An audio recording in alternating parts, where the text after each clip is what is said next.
Você já deve ter ouvido falar em marketing digital. No marketing digital tem uma máxima, que é o seguinte: só coloque um botão, uma opção para o cliente clicar. Porque se você colocar duas, ele já começa a ficar confuso. Aí ele dá aquele twin, aperto aqui ou aperto aqui. Só que agora o Ciro trouxe a terceira opção. O Ciro disse que ele é o terceiro botão da urna eletrônica. Que a urna eletrônica agora tem 3 botões. Tem o Lula, e tem o tal que do Bolsonaro e tem o Cirão. Porque ele diz o seguinte, ó, olha, eu vou ler aqui o que aconteceu aqui, ó. Ciro Gomes, ele quer pacificar o Brasil. A minha tarefa é reunir os brasileiros que querem reconstruir um caminho novo para o nosso país. Isso. Porque ele disse que se o Lula ganhar, vai ter uma guerra civil. Então eu quero começar com a Carla Secato. E aí, isso é realmente uma opção ou o Ciro está criando um capital político para não morrer no esquecimento? O que você acha? Poxa vida, foi o único tema que eu não me interessei, porque o Ciro não me interessa. Ótimo, isso já é uma opinião. Eu acho uma figura apática, quase como se fosse um palhaço em todas as eleições, uma figura ali apenas decorativa, que vem para, sei lá, criar alvoroço. E jamais vai ser a opção da terceira via. Não é, não foi, não será.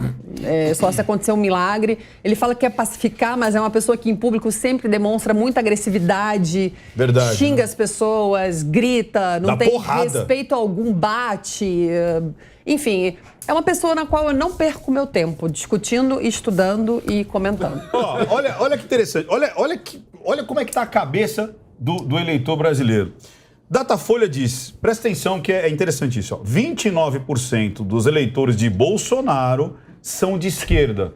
Então, vamos lá, fizeram um questionário. Em quem você vai votar? Eu vou votar no Bolsonaro. Aí, beleza, agora vamos responder esse questionário. Pela posição política, ideológica, de onde vai colocar o dinheiro e tudo mais, descobriu-se que 29% tem um viés mais de esquerda. Agora, 23% dos eleitores de Lula são de direita. A pergunta que não quer calar. Que perguntas foram feitas? Não, peraí.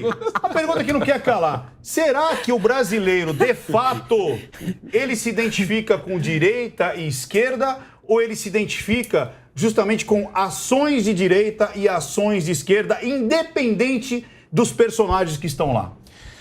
Olha, Ricardo, o que nós temos aqui é uma dificuldade, eu acho, do eleitor brasileiro de se identificar com esse rótulo. Isso. Né? O que é direita, o que é esquerda.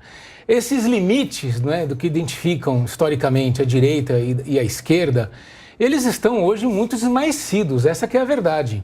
O que temos hoje de concreto no país é essa polarização, essa tensão que nós estamos assistindo e que está personificada nos 2 pré-candidatos que se colocam. O presidente Bolsonaro, que se coloca como pré-candidato à reeleição, e o ex-presidente Lula, que buscará um novo mandato.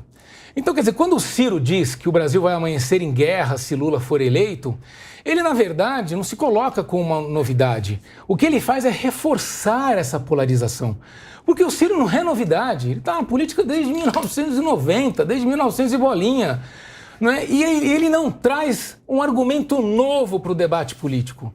Não é? E ninguém, novamente, traz uma discussão sobre qual uma proposta de projeto de política pública para ajudar o eleitor a se identificar com uma política pública que me ajude a escolher em quem votar.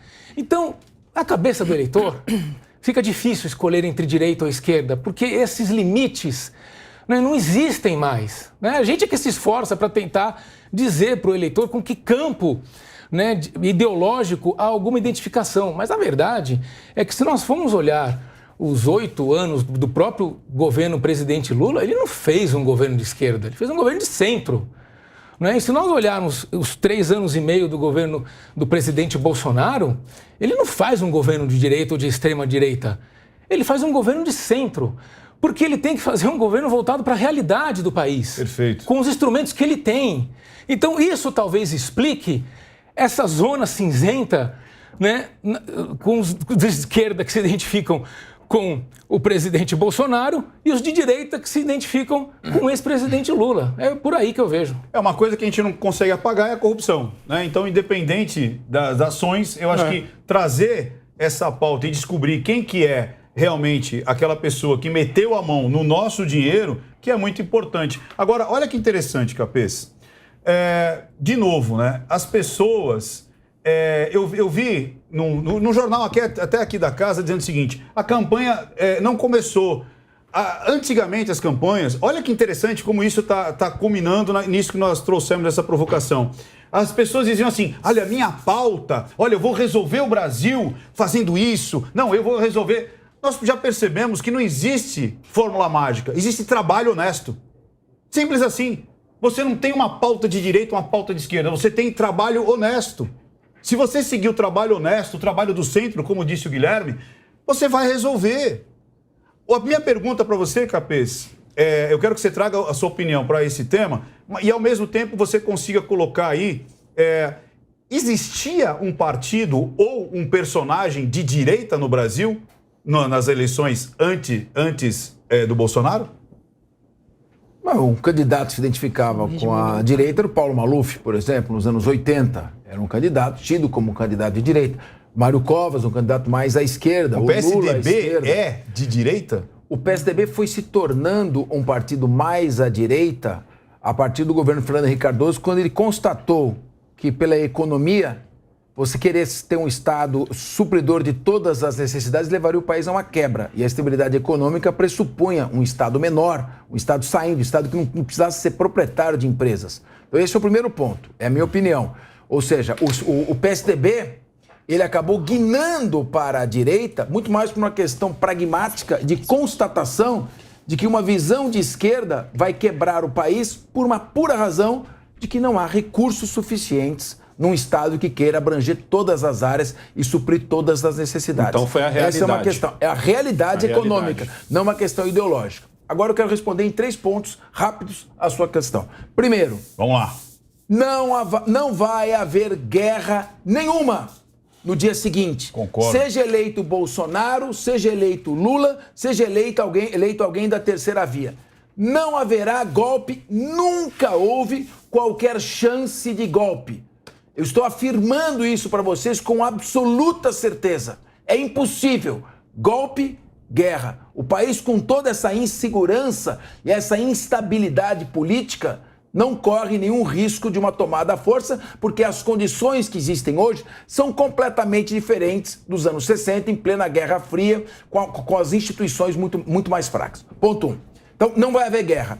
Segundo, essa pesquisa aqui da esquerda, aqui de direita ali, em primeiro lugar, uma pesquisa mal feita. As perguntas foram muito mal formuladas, feitas para causar confusão. E a gente também tem que entender que o Datafolha, o grupo que detém o Datafolha, tem claramente uma opção contra o presidente Bolsonaro. Então é óbvio que haverá sempre uma margem de tendência. Se você pegar outros institutos de pesquisa, por exemplo, dão dados completamente distintos do da Datafolha. Então nós precisamos receber isso com reservas, até porque todo mundo sabe, quando você está distante das eleições, você pode fazer pesquisas tendenciosas para influir e induzir a opinião pública e você vai acertando essa pesquisa às margens à medida que vai se aproximando da eleição. Isso é fato. E terceiro ponto, que é o mais importante. Meus amigos, sabe o que vai decidir esta eleição? That's the economy. Eu lembro que o presidente George Bush... Traduz isso daí, amigão. É a economia. Pelo amor de Deus, falar, o povo... Tem teto de gastos ou sem teto de gastos? Porque é muito fácil. É muito fácil ser presidente sem teto de gastos. Aí você vira um presidente querido, com uma dívida pública gigantesca. Agora, um presidente comprometido com um teto de gastos, com não corrupção, não comprometido com gastar e esbanjar para ser querido como pai dos pobres e depois deixar uma dívida trilionária para o Brasil, aí você diz, what's the economy, my brother? A minha querida Gente, colega cadê a tecla SAP? Na cara Eu preciso da tecla Não, SAP. aqui você fala demais. Termina. Deixa eu terminar. E era 3 pontinhos. Eu quero terminar. A questão, fiquei brava logo. A questão é assim, a Carla faz uma análise crítica. Eu faço uma análise de constatação. A população vai votar de acordo com a sua situação econômica. O povo não quer saber, não está preocupado com essas questões. Não quer saber de dívida, né? Que para nós a dívida são fica para o próximo para governo. a população, interessa a sua estabilidade. Bom, a Argentina emprego, disse que nós É temos desenvolvimento é fácil fazer um Isso. governo populista. Bom, se é fácil É só ou jogar difícil, dinheiro, depois a dívida se é fácil ou fica pro difícil, eu próximo. não sei. Uma eleição se ganha com a economia. Foi assim que o Bill Clinton derrotou George Bush logo após a Guerra do Golfo. Agora, eu fiquei brava porque a gente está vivendo uma situação muito difícil no mundo inteiro. Até na Inglaterra a inflação é a maior dos últimos 40 anos. Você está bem, querido? Você tá bem? Vamos dar uma Tá bem? pausa. É que o Capês foi tão eloquente que me emocionou. Você sabe que eu fui para Versalhes e eu conheci o Rei Sol, que você citou o Rei Sol da última vez, né? Tá Semoá. Nossa, vocês são muito chiques, não Ah, é pra mim? Voltando ao Datafolha, Vai pra Peruíbe e olha lá. quando você fala uma pesquisa Datafolha, eu já não levo a sério. Pesquisa Datafolha, eu nem olho. Verdade. Eu não sei se vocês se lembram, gente, na última eleição de 2018, os erros do Datafolha e do Ibope foram gritantes. Wilson Witzel, no Rio de Janeiro, na pesquisa primeiro turno, Erro tinha 12% das Então, intenções de mas voto. olha que interessante. Sabe quanto ele teve? 41%! Isso. Então, mas é erro ou é O manipulação? povo peca pela falta de memória. Boa. Sabe quanto o Zema tinha? 20%. 23%. Sabe quanto ele teve? 42%. Isso não é erro, né, Carla? Gente, isso não é margem de erro Isso de não é. 2%, é de Isso é 20%. manipulação. Alguém se Não dá, lembra do Instituto Folha, Galo? não dá. Lembra? Alguém se Assim lembra do como Galo? a economia. A economia é muito fácil ser um bom governo. Me põe lá para presidente, vou distribuir. Ano passado sobraram 300 bilhões de reais de tantos impostos que a gente pagou aqui no Brasil. A gente paga muito imposto. E o presidente usou para pagar a dívida pública. Se for um populista, rouba metade e outra metade sai distribuindo para os pobres. E deixa mas a dívida pro só outro, né? aumenta. É isso aí. Só aumenta. É igual o marido que é legal, mas está fazendo dívida no banco. Exato. O marido legal é o que cuida da sua família com parcimônia, com responsabilidade. Porque marido que não cuida da casa direito, tá com uma, tá com duas, tá com três, tá roubando, tá fazendo coisa errada. Então a economia é muito complicado. O povo precisa entender que o buraco é um pouquinho mais embaixo Então, do que simplesmente sair distribuindo dinheiro por aí. Olha que interessante. O Negão, ele trouxe uma situação interessante aqui. Eu quero perguntar para você, né? A Carla trouxe o pai que faz Eu dívida pirei, né? para deixar né, a família acusou de falar feliz demais, porque né? está conseguindo pagar lá a Ainda colocou outras Netflix. mulheres pra esse pai aí. Outra coisa. Diretamente. Cidadãos, por favor, linha de frente. Linha Negão, direta. você já estourou o cartão alguma vez? Não, graças a Deus. Nunca estourou? Eu procuro Mas até você não conhece usar o pessoas cartão. que estouram o cartão? Um monte. Ou gastaram dinheiro mais do que o necessário? Um monte. O que acontece a longo prazo de uma pessoa que acaba estourando o cartão, aí pega dinheiro para pagar o cartão, depois para pagar o cheque especial? Qual que é o fim dessa pessoa? Falência. Simples assim. E Ó, você eu quero, consegue- eu e aí- quero, quero falar com você de caso seguinte. A gente está aqui numa bancada maravilhosa aqui. A gente tem aqui o Capês, que entende muito de política. A gente tem aqui o Guilherme Amorim, advogado. Carlos Secato nem se fala. Ricardo Ventura. Eu quero agora, para você de casa aí, te dar uma visão da realidade, te dar uma visão do dia a dia, certo? Das pessoas comuns. Vamos supor que o Bolsonaro ganhe em outubro. E o que eu acredito que o Lula não está se esforçando nem um pouco para ganhar essa eleição. Quem está se esforçando por ele é a mídia. Para mim, o Lula nem quer ganhar. Para mim, o que o Lula está preocupado é em formar deputado federal e senador, porque ele já se tocou de que é isso que está movendo esse país. Negão, hoje deixa em eu colocar dia. uma pimentinha. Não, deixa eu só concluir Não, isso aqui daqui. eu quero que você diga, porque é o seguinte, você falou que o Lula tem certeza que não vai ganhar. Eu já ouvi rumores até que eles só tiraram ele da prisão e colocaram ele para derreter o Bolsonaro para surgir a terceira via. Não, Como isso não esquece, surgiu a esquece, terceira é. via, Teorias, agora você falou, ele fica ali sem... Teorias. Tipo, e aí, vou Isso fazer esquece. o quê aqui? Tanto que se Não, você nada observa a base bolsonarista, ela não tem a mesma preocupação que o pessoal do PT tem. O pessoal, esse plano de governo do Lula, esse plano absurdo que ele colocou, se você parar para prestar atenção, os candidatos, os pré-candidatos, desculpa agora, do PT e dos partidos de esquerda, eles não vão por essa mesma linha, eles estão indo por outra linha. Vamos supor que o Lula ganhe. Vai ter uma guerra, como o Ciro Gomes falou? Eu concordo com o Capês, eu duvido. Não vai ter guerra nenhuma. O que vai acontecer é o seguinte, o que vai acontecer é que o Lula não vai conseguir governar, porque o povo vai estar na rua quase que dia sim, dia também. Entendeu? Então ele vai fazer provavelmente o que a Carla falou, vai explodir o teto de gastos, Ele já certo? falou, não fui eu que falei, foi ele que falou. Ele tá falando de peito aberto, tá no plano Foi de ele que governo. falou. Boa, tá no plano de governo. Ele falou que vai estourar o teto. Ele vai estourar o teto, não é que ele vai aumentar o teto, é bom vai deixar estourar, isso claro não vai pra ter você. limite pra Já gastar. era teto, entendeu? E ele não vai conseguir governar porque muito provavelmente os outros vão querer tirar ele vai sofrer talvez um impeachment, a não ser que ele comece a jorrar dinheiro pelo Brasil, entendeu? Só que no caso do Bolsonaro, ele ganhando, eu acho que ele também vai ter um problema, porque talvez ele não consiga levar uma base tão grande quanto ele levou da última vez, visto que todos os esforços estão concentrados no Bolsonaro. Eu quero Isso é uma coisa que eu vivo Negão, dizendo que é um Ó, erro. eu quero Você que a tem Carla razão fale, num mas ponto. peraí, antes que a Carla fale, o outro tá parecendo o Johnny Depp, ele não para de desenhar. Não para O que de você desenhar. desenhou aí, Eu Capês? fico escrevendo aqui, não guerra, pesquisas não Ai, são que sérias, bonitinho. emprego. São frases motivacionais. que amor. Frases motivacionais. Escrevi Olha essa- só, o Capês tem frases A motivacionais. pergunta enquanto- que você fez Que ao, coisa ao bonita. Negão, eu respondi, superendividamento. Olha que bonito. Superendividamento. Mas Enquanto olha- o Capês motivacional. É uma Não, maneira dele ficar focado. Mas, ô, Ricardo, eu faço palestras motivacionais. Olha, eu não sabia. Na vida só não vence quem desiste. Quem insiste sempre vence, até mesmo na vaga de quem desistiu. É quase um coach. Olha. Capês é quase um Eu faço- coach, meu faço amigo. isso. É um Legal. coach quântico. A Carla, That's A my Carla, job, a Carla that's precisa my falar job. do teto, porque a Carla falou Não uma é coisa. do teto. Eu tô preocupada com o Brasil. E Boa. uma coisa que o Negão falou, e ele tem toda a razão, a esquerda é muito bem organizada. Muito. Eles só Perfeito. parecem Muito. desorganizados. E, infelizmente, muito mais do que quem é de direita. Eles pegam políticos, e agora estão pegando jovens, inclusive, investem nele, dinheiro, colocam nas periferias e estão colocando eles no Congresso. Porque, meu querido, deixa eu falar uma coisa pra você, se você não sabe ainda. Até mais importante do que a eleição para presidente é a eleição para o deputado federal e Exato. para Senado. Perfeito. Porque são É isso. eles que votam. Perfeito. Das 45 propostas enviadas pelo presidente Bolsonaro durante o seu governo para o Congresso, apenas 5 foram aprovadas. 5 ou 6? 6, se não me engano. Ou seja, se você não votar bem no deputado federal, a proposta não vai passar para frente. Perfeito. E a esquerda, ela aparelha seus candidatos, ela promove, ela libera dinheiro, o seu dinheiro, porque o fundão foi aprovado. Você viu se o seu deputado votou a favor do fundão? Eles se perpetuam no poder com o nosso dinheiro.